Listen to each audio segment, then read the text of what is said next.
This podcast is part of the Listen Frederick Podcast Network.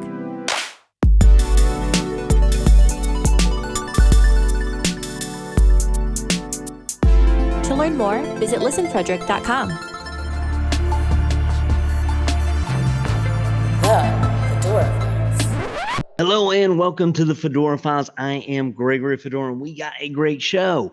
We are continuing on our quest of learning more about the South Mountain Magic book by Madeline Vinton Dahlgren. So it's exciting. We're excited about this. We're going to keep going. We're on to chapter 2. Chapter 2 is, I enjoy chapter 2. I really like it. Again, there's a lot of stories in chapter 2, and I'm not going to go over all of them. I picked a few of the stories that I want to go into and just discuss and kind of let you hear them, that these were all stories that were told to Miss Dahlgren, and she relays them. And we're just going to go into what they were about, what she thought about them, and go from there. Chapter 2 is titled South Mountain House Traditions. All right, South Mountain House Traditions is chapter 2. This chapter gets into what happened around what was once a tavern, and she had bought and turned into her residence. All these stories revolve around that place, that the building that's there, and it is still there. And you can actually go there, have dinner, have a beer, have a wine, whatever you want. They are still in existence. They're still there. You can check it out. It's right across the way from the chapel that you can go check out as well. That's pretty cool. She loved this location. She loved South Mountain. She loved, that whole area. She had bought it, obviously, and it is a beautiful area. If you can ever get there, it's really cool. South Mountain, the park there, if you go on top, there's the original Washington Monument. Most people know the Washington Monument in Washington, D.C., which is the obelisk, but there was one that was built before that, and that is on the top of South Mountain. In chapter 2, she goes over a brief history of South Mountain, and she talks about the battle that took place at South Mountain. The Union won this battle, and it ended on September 14th, 1862, when General Lee withdrew his troops.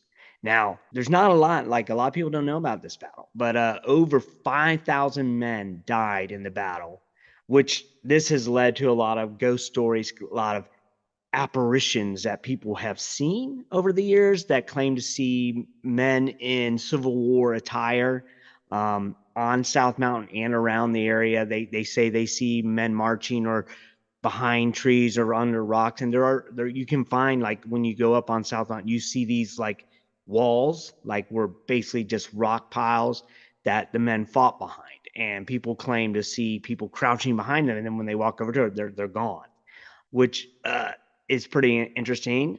She also goes on to talk about the house itself and her love of the location. So, like, the first few pages are just her telling about the battle, then also about South Mountain House. Now, the first tale she goes into, she doesn't really title it this. She doesn't title any of the tales, but I gave it a title. I call it Sadie and the Soldier, and it's an interesting story. It's a love story. It took place during the Second Seminole War, and the Second Seminole War, if you don't know, there was 3 of them. And the second one took place between 1835 and 1842, and is the American government versus the Seminoles. What transpired was there were numerous treaties between the two, but one thing interesting about the Seminole tribe, they never surrendered to the U.S. government. They've made treaties and deals, but they never said, "Hey, we quit." So the Seminoles, I think it's the only tribe that never surrendered to the U.S. government. They've made pacts and treaties, and we are in a treaty with the Seminole Indians now, and they, now they're part of America, but they had deals. But anyway, this story is around that time period, and as the story goes, there was a soldier named William, and he was from Michigan, and he is with some troops who were coming down from Michigan. They traveled down through Pennsylvania and into Maryland, and they were headed to Florida to fight the Seminole Indians. When he he and his troops stopped at the South Mountain Inn, and they were having a drink. And there is a server girl. I believe she was the daughter of the owner, and her name was Sadie. And Sadie and the soldier kind of love at first sight. It's like like boom, he sees her, he's like, whoa, she's beautiful, and she like kind of like does it. There's some banter there, and he's like something about I'd be willing to die for you, and then she was asked, well, would you be willing to live for me? And he's like, well, yeah. So he deserts his he's a deserter. He leaves the troops and he goes hiding in the mountains to he wants to spend time with her and be with her. So he deserts. The soldiers go searching for him, can't find him because and they don't have time. So they just they leave because they don't have time to find her. Well, she and the soldier William, Sadie and William, had this pact where she would go out and call like a mountain cat so that they could find each other. Well, I mean, it's not a tragic story. It's actually a happy story. I guess, they do fall in love, they do get married, and they live out their life in the South Mountain area. Supposedly, in death, people can still see the two of them on South Mountain and hear the calls of the wildcat, and the two of them meeting up on South Mountain. It's one of the stories. It's not a scary or sad one, but it's an interesting one that because they fell in love on South Mountain, supposedly their spirits are still there together on South Mountain and finding each other for all eternity. So it's kind of a happy ending. Her next tale takes place on actually Halloween, and this is sometime after the Civil War had ended. And this story took place at the stroke of midnight. So, stroke of midnight on All Hallows Eve. And as the story goes, two workers were on top of the mountain at South Mountain, and they smelled smoke. And they're like, what is that? And they thought there was a fire in the building. And so they wake up a third worker, and they're like, hey, help us look for the fire. And he's like, what are you talking about? He doesn't smell any smoke, doesn't understand what they're talking about. The other two smell smoke and are like, hey, we need to look into this. We got to find out what is going on. So they go searching around. They send him out to the barn. When they can't find any smoke, they can't figure out what they are. They all kind of go back to the building. Well, the third guy's just like, you woke me up. There's nothing going on. Why'd you do this?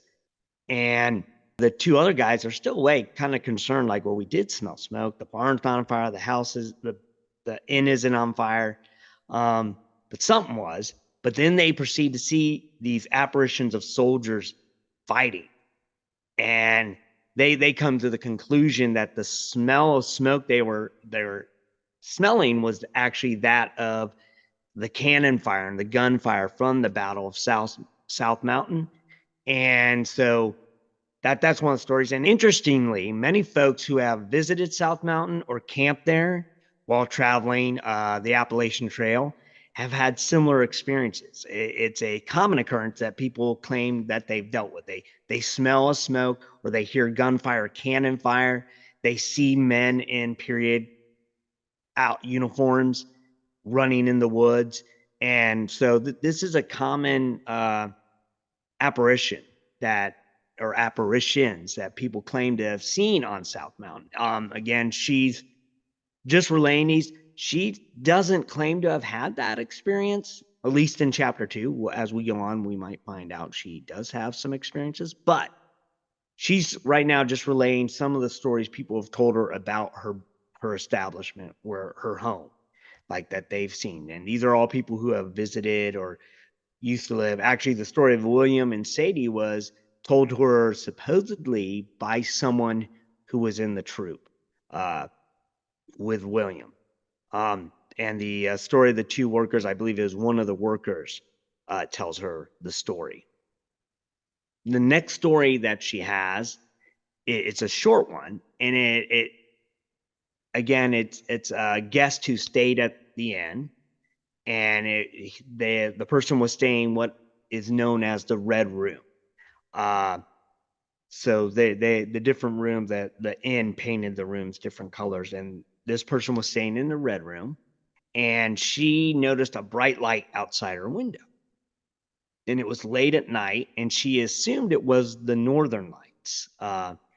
Back then, people could see the northern lights, the tilting of the earth, whatnot. Also, less light pollution than we have now. People saw the northern lights a lot more than we do. But she assumed it was the northern lights. And when she looked outside, she actually claimed that she saw what she thought was like an 8 foot tall apparition. So it was an 8 foot tall man walking, and he was bright, and the light was coming from him. And again, this story also took place at midnight. And when she woke up, she went down and told everybody in the establishment, and no one was shocked. They were just like, oh, okay. And then the story was then relayed to Mrs. Dahlgren. Now, like I said, I don't want to give away all the stories in the book, because I really think you should read them and actually read her writing. One thing about, like, when you read older books, like pre, even like pre 1960, the language and the wording they use, and I discussed in my previous, like, what these different words meant and the definitions and how they were using them. It it's interesting because they're saying things, and it's words we don't really use, and it's the language. Like, if you can go read some of the old Civil War letters between people, the language, the way it was written, it was like flowery, almost poetic. And even these supposedly uneducated people were using words that people with doctorates don't even know anymore. And so it actually helps your mind. It gives you an appreciation for the language, and it helps broaden your vocabulary.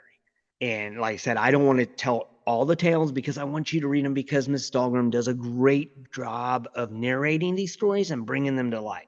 She's a really good writer, and one that I think, as an American writer, like, almost forgotten, like, because she wrote other books, but like, I think, like, books like South Mountain Magic, it tells these tales of folklore that I'm one of these that I think folklore, we need to keep it around. We need to keep these stories alive, because it is part of the history of our country.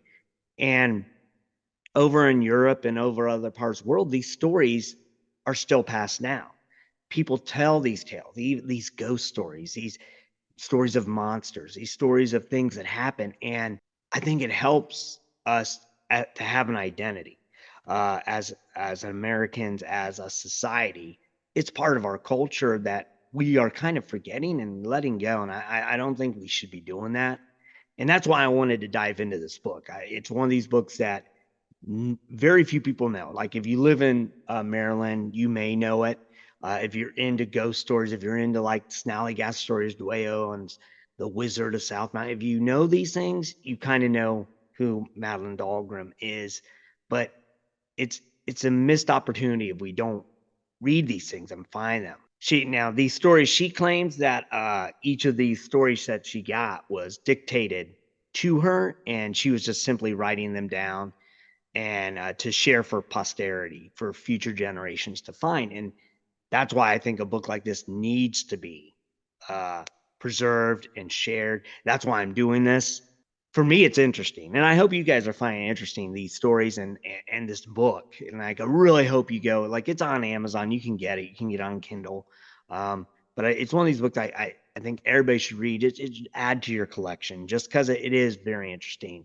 I enjoyed the second chapter a lot, just because I think she's a great storyteller. And me personally, I've actually been to the inn tavern that she once called her home. And so, having gone there and having gone to South Mountain, I live, like I said, very close to South Mountain. I live in the actual area where the Dueo and the Snallygaster and the Snallyow and all supposedly were. I've been in the area. I've been to Zittlestown, which is where Michael Zittle, the Wizard of South Mountain, lived. So I've been to these places. I've seen them. So to me, reading these stories really brought home, and it really broadened it, made me be like, wow, this is such a cool thing. And I think, and there are stories, if you can, like, in wherever you live, to find out the stories, to find out the folklore, the ghost stories, the monsters, because a lot of these stories that we find are based on something that really happened. So, like the ghost stories of the apparitions of the soldiers. I mean, there was a real battle there, and then when you find out, well, 5,000 people died here. There's a lot of anguish. There's a lot of stuff there. Whether you believe in ghosts or not, whether there was stuff that happened, and they're based on historical things that occurred. So it adds a lot to it, and it really helps you understand it. And when I read these things, it makes me want to go back to these places. Like, I want to go back to South Mountain and go around and look and just see it again and experience it with these stories in my head. Just, wow, that happened. These people told these stories. That battle occurred here. These people, these moonshiners used to have distilleries all over this mountain. And, they used to tell stories as a snallygaster to keep the revenue officers away from them, because then they were afraid of what's in the mountain. Maybe one of these days I'll go up there at midnight, because most of these stories all occurred at midnight or right after midnight. And, maybe I'll see some apparitions, or smell the smoke, or hear the cannon fire. Who knows? It maybe. I'm not one to say it doesn't happen and couldn't, but please check out the book, get a copy of it, read it along with me. And, like, if you've read some of it and you have questions about it and you want me to, like, maybe there's a story in there you want me to go and research some more, like, if you get the book and be like, hey, I read chapter 3 and she talks about this. And just to let you know what chapter 3 is about, it is the traditions of they call it the traditions of the Indian. Don't get mad at me. I know it's traditions of Native Americans now, but this was in the 1800s. So they were still referred to as Indians back then.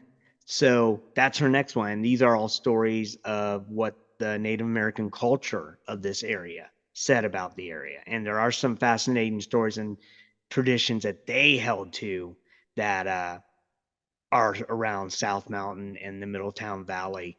And it's very interesting when you read these things, and it adds some more to the dynamic of the area, that you have some Native American had some interesting aspects of this area, that then the settlers who came from Europe had similar experiences, and they didn't really talk to each other. They didn't know these same stories, but then some of these stories are very similar to each other. And you're like, well, it's an interesting thing to be like, well, the Native Americans had these things, and then these settlers had these things. And it wasn't necessarily that these two met and were like the best of friends. So it adds a lot to it.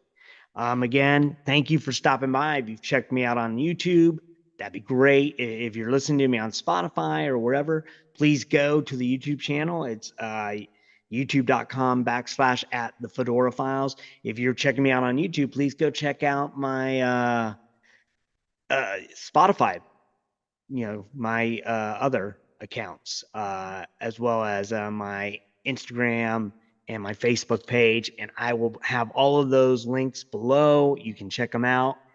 And as always, stay safe and keep searching. The Fedora Files.